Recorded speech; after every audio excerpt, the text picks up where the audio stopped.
In the top stories, Premier Mark Brantley and members of the NIA participate in National Heroes Day wreath-laying ceremony. Death toll rises to 26 after gasoline tanker explosion in southern Haiti. And overseas threats hit Ohio City. Hello and welcome to the ZIZ Midday Newscast. Today is Wednesday, September 18th, 2024. I'm your presenter, Shanique Harvey. Nationally, Premier of Nevis, Honorable Mark Brantley, and members of the Nevis Island Administration, or NIA, participated in the annual wreath-laying ceremony in Bastille on Monday, September 16th, to mark National Heroes Day. Held at the National Heroes Park, the ceremony saw Premier Brantley laying a wreath at the base of the statue of the Right Excellent Dr. Sir Simeon Daniel, the first Premier of Nevis and the fourth National Hero of St. Kitts and Nevis. Honorable Dr. Janice Daniel Hodge, Opposition Member of Parliament, and Attorney-at-Law Adrian Daniel, both children of Sir Simeon Daniel, also honored their father by laying wreaths. Premier Brantley highlighted the significance of paying tribute to the nation's heroes, stating, quote, "We stand today on their shoulders. I was especially happy to pay homage with the laying of a wreath at the statue of my personal friend and hero, the Right Excellent Sir Simeon Daniel, National Hero. We thank God for them all and for their immense contribution to our beloved nation," end quote. Honorables Eric Evelyn, Spencer Brand, and Janelle Nisbet accompanied Premier Brantley at the event. Other dignitaries present included Governor General Her Excellency Dame Marcella Liburd, Prime Minister Dr. Terence Drew, the Right Honorable Dr. Denzel Douglas, and St. Kitts and Nevis's only living national hero, the Right Excellent Sir Kennedy Simmons. They laid wreaths at the statues of other national heroes, Sir Robert Llewellyn Bradshaw, Sir C.A. Paul Southwell, and Sir Joseph Nathaniel France. The ceremony served as a reminder of the lasting impact of the nation's heroes and their invaluable contributions to the development of St. Kitts and Nevis. The Charles A. Halpert Public Library is reintroducing its after-school program, offering students a valuable opportunity to enhance their reading skills. Set to begin on October 3rd, the program will include a dedicated library hour to engage primary school students meaningfully. Chief Librarian Patrine Clark explained that the initiative is designed to support students who finish school early on Thursdays, but whose parents are still at work. Clark said, quote, "School is dismissed at 2:30 p.m., but most parents finish work by 4 p.m. We invite students to visit the library where they will be occupied with activities like homework assistance, arts and crafts, storytelling, and learning library skills. Our goal is to keep students focused and prevent them from wandering and getting into mischief," end quote. The library staff are well prepared to assist with homework, school projects, and other activities. Students will also have access to free computer and Wi-Fi services, along with additional amenities such as printing, photocopying, binding, and book repair for a small fee. Clark further encouraged individuals interested in boosting their cognitive skills and vocabulary to visit the library, which is open Monday to Thursday from 9 a.m. to 6 p.m., Friday at 8:30 a.m. to 4:30 p.m., and Saturday at 9 a.m. to 1 p.m.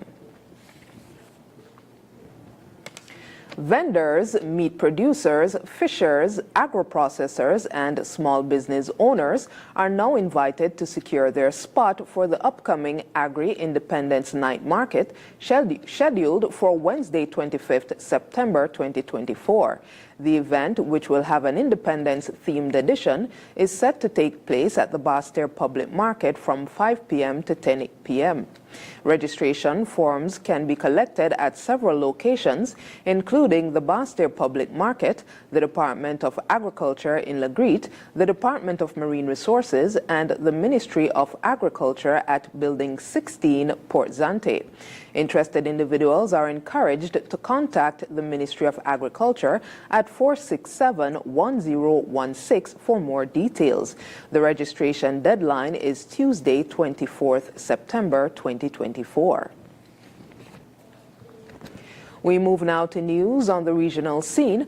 The death toll from a gasoline tanker explosion in southern Haiti has risen to 26, according to officials. The explosion occurred over the weekend in the coastal city of Miragoyen after the truck overturned. At least 40 people were injured in the blast, with 6 victims already transferred to Port-au-Prince for medical treatment, according to a report in Le Nouveliste. Le Nouveliste.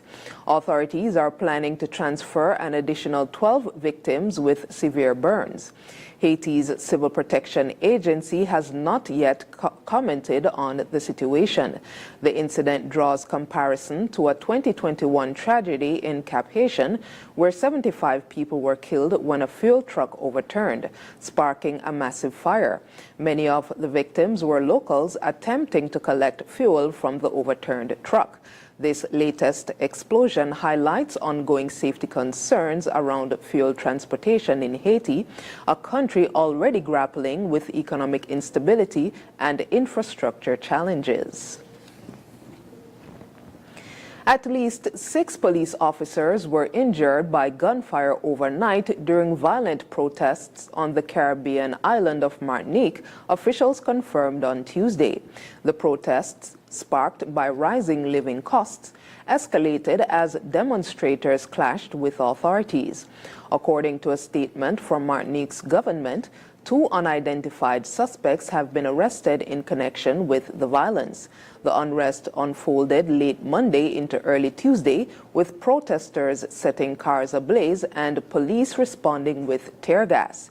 In addition to the injured officers, French media reported that at least 1 civilian was shot and hospitalized. Several stores were also looted during the chaos.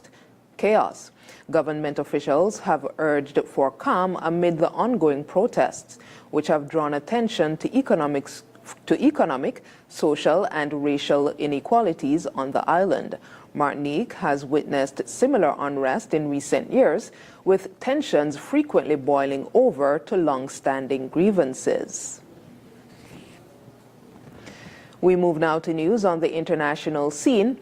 Ohio stationed state police at Springfield schools on Tuesday in response to a rash of bomb threats, the vast majority that officials said came from overseas, after former President Donald Trump and his running mate Ohio Senator J.D. Vance falsely said legal Haitian immigrants in the small city were eating dogs and cats.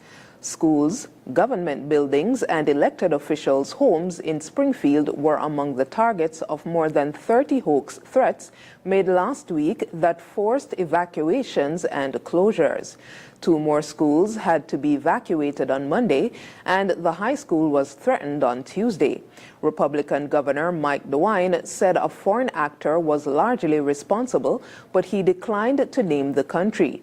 Even with dozens of Ohio State Highway Patrol officers fanning out to protect the Springfield City School District's 18 schools, many parents opted to keep their children at home. At one elementary school, some 200 students were absent Tuesday out of a population of 500. Alphabet, Google's parent company, won a legal challenge on Wednesday against a 1.49 billion euro European Union antitrust fine, while Qualcomm failed to repeal a penalty. The rulings underscore outgoing EU antitrust chief Marguerite Vestager's mixed record in defending her crackdown on big tech in court. She scored 2 major wins last week against Google in a separate case and against Apple's tax deal with Irish authorities. The European Commission, in its 2019 decision, said Google had abused its dominance to prevent websites from using brokers other than its AdSense platform that provided search adverts. The practices, it said, were illegal, took place from 2006 to 2016. The Luxembourg-based General Court mostly agreed with the European Union competition enforcers' assessments of the case, but annulled the fine, saying that the Commission had failed to consider all the relevant circumstances. And now for the weather. Present weather is fair skies. Winds are a light breeze of 6 miles per hour from a northeasterly direction. The temperature is 31 degrees Celsius or 88 degrees Fahrenheit. Seas are 1.0 to 1.5 meters or 3 to 5 feet. Relatively dry and stable conditions continue across the Leeward Islands and British Virgin Islands. The weather forecast for today predicts mostly sunny skies. Tonight will be mostly fair. Sunset today will be at 6:10 p.m. and sunrise tomorrow will be at 5:59 a.m. And that brings us to the end of the ZIZ Midday Newscast. Join us this evening for these stories and more in detail. Thank you for tuning in. I'm your presenter, Shanique Harvey.